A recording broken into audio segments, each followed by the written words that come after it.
You'll have people that are so envious or try to compete with someone who has walked through so much pain, so much suffering, because they see a moment and they see a glimpse of them shining.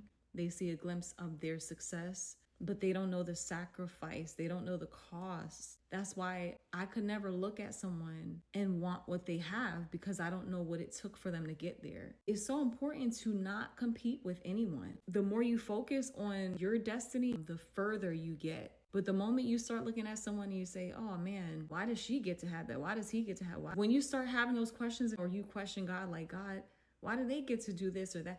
That is such a distraction, and that is such low level thinking, low vibrational thinking, and that delays anything that is for you. You're distracting yourself from your destiny. I've had people try to sabotage me, show envy, or try to compete with me, and I'm like, you can't compete with me because I am being driven by devastation. The moment you experience losing a brother young in a very devastating way, losing a sister young, losing your father, having circumstances going on with your mother and all these things, and walk through the things that I walked through, then be my guest.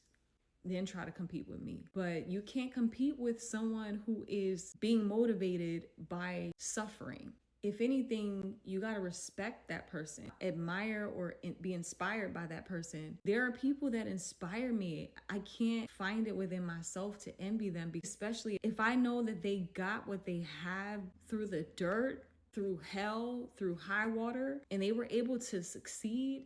That deserves to be respected. How dare anyone be jealous of someone who came from dirt and walk through hell? That is so absurd. So when you see someone shining, be inspired, especially if you know their story, their testimony. That's just a testament of what God is able to do, not what the person is able to do. I'm not capable of even smiling. If it had not been for God, my life is an example of the power of God.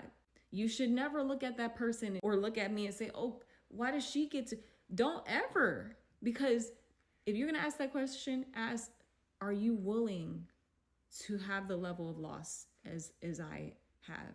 Are you willing to go through homelessness, divorce, being a single mom, the nights that I've cried? And if you're not, then don't ever try to compete or compare.